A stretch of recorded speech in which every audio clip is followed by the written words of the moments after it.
pengolahan limbah ya, tapi kecil. Gimana caranya kita memisahkan larutan-larutan itu tadi dengan air. Jadi saya sering dapat itu antara 12 sampai 14.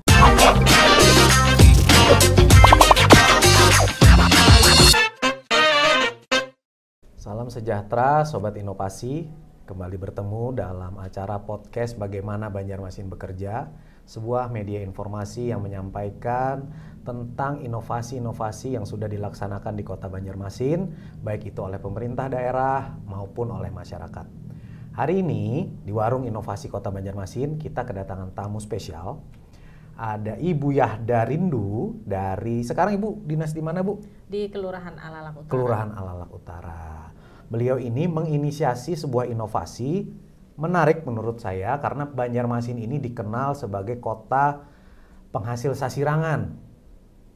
Nah, tentu banyak industri-industri sasirangan yang dalam pengelolaan limbahnya belum tertangani dengan baik. Ibu Yahda ini menginisiasi sebuah inovasi bernama Mini IPAL.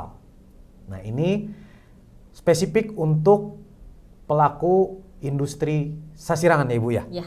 Oke. Nah, mungkin langsung saja saya ingin bertanya dengan Ibu. Apa sih ini Bu, si Mini IPAL bagi industri sasirangan ini? Mini IPAL ini semacam pengolahan limbah ya, tapi kecil. Kenapa bilang mini IPAL, saya kasih nama mini IPAL karena kecil. Biasanya kan IPAL itu cenderung pengolahan besar gitu ya. Masif gitu Bu ya. Dan kalau misalnya untuk industri sasirangan mungkin yang kita lihat kalau di luar itu kan dengan skala sekian ribu liter mungkin gitu ya. Kalau ini kecil aja untuk skala industri rumahan karena kan pengrajin kita itu skala rumahan dan mereka terpisah-pisah. Oke. Ya seperti itu. Jadi ya cukup untuk skala mereka lah. Ibu, kenapa memiliki inisiatif untuk mencetuskan ide ini? Nah, karena latar belakangnya nih apa nih? Saya lihat belum ada pengolahan ya di Banjarmasin. Oke. Karena tidak ada pengolahan, kemudian sempat tanya juga nih ke teman-teman di SKPD lain, ternyata belum ada. Jadi saya coba cari-cari dari jurnal-jurnal. Mungkin kalau saya ibaratkan itu seperti merangkai puzzle dari jurnal ini, kemudian jadilah si Mini IPAL ini. Nah, mungkin bisa dijelaskan Bu secara apa ya bagi kami orang awam nih, ya kan? Limbah sasirangan ini bahayanya apa? Nah, terus ini kenapa sih harus diolah? Ya, jadi kalau limbah sasirangan ini mungkin yang kita tahu, yang paling sering kita dengar itu ada istilah logam berat ya. Oke. Yang kita tahu logam berat. Nah, itu kalau bahasa kimianya kalau yang di sesuai Pergub itu krom total. Oh iya. Nah, untuk logam berat ini kan ada efek akumulasi. Jadi kalau logam berat itu masuk ke dalam badan ikan itu kita makan, logam berat itu akan pindah ke badan kita.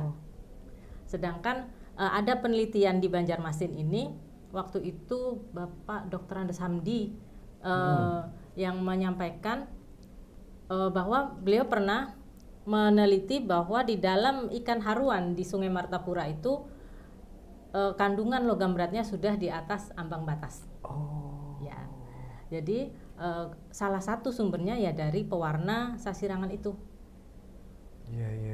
Dan dari Pergub yang ada nomor 36 tahun 2008, salah satu indikator dari pengolahan limbah sasirangan adalah logam berat, walaupun ada indikator-indikator yang lain. Oke. Secara sederhana, gimana sih Bu si Mini IPAL ini kerjanya?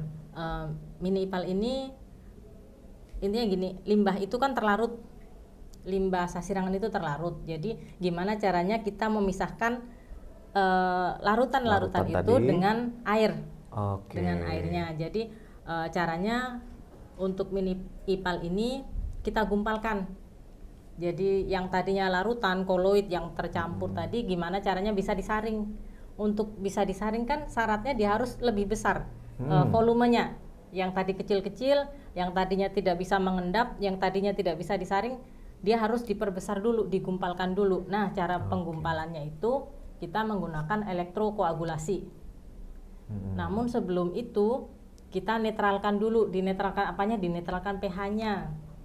Kalau kita tahu pH netral itu yang sesuai Pergub antara 7 sampai 9. Sedangkan pH sasirangan itu dari pengrajin rata-rata di atas 10. Jadi saya sering dapat itu antara 12 sampai 14. Udah tinggi banget berarti Bu ya? Ya.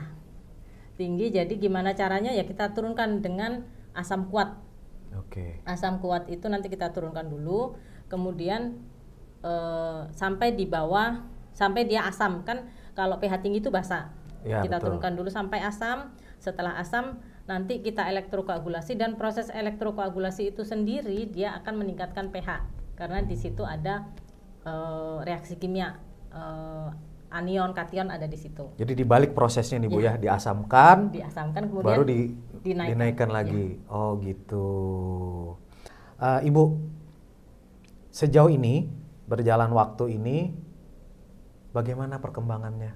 Karena kan mohon maaf, seperti tadi saya dengar ada bahan baku yang harus disediakan.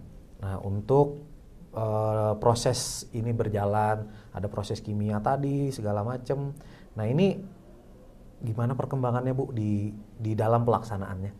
Ya, kalau untuk dari awalnya memang dari kami ya, walaupun itu dengan tadi dana dari Bank Kalsel ataupun dari APBD, namun sekarang pengrajin yang kita jadikan objek nih, beliau sudah mulai bisa berpartisipasi lah untuk mengadakan sendiri HCl untuk menurunkan pH tadi, dan juga beli ini, menyediakan pH indikator untuk pemeriksaan pH-nya seperti itu. Berarti sekarang masyarakat sendiri sudah berpartisipasi secara mandiri Bu ya.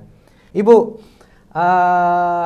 kedepannya gimana nih terkait inovasi ini? Apakah akan ada pengembangan lagi atau inovasinya akan kita upgrade lagi, gimana nih Bu? Insya Allah kalau untuk saya sendiri, saya pribadi berharap nih kalau misal ini kan sudah selesai pemeriksaan labnya, tinggal satu yang belum saya antar ke Bapeda Litbang. Itu setelah selesai kami rencananya mau menyempurnakan lagi. Sekarang masih pakai filter yang besar.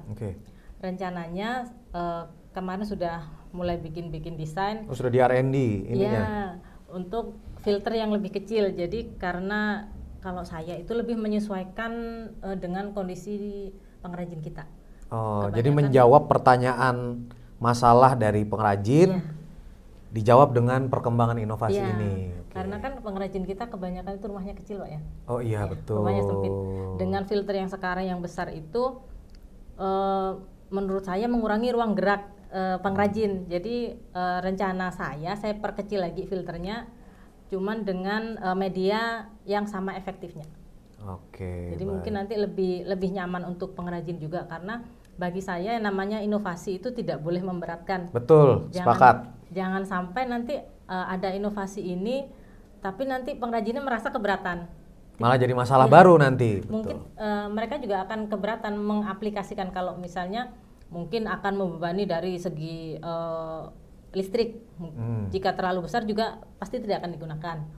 Jika biaya operasional terlalu besar juga tidak akan digunakan, seperti itu. Dan memakan tempat yang terlalu lebar juga akan mempersulit ruang gerak mereka untuk mewarna, karena instalasi ini tempatnya harus di situ juga. Di tempat mewarnai di tempat itu mewarna ya. Itu, ya. Seperti itu. Nah, jadi memang inovasi itu harusnya menjadi jawaban atas permasalahan, bukan menimbulkan permasalahan baru.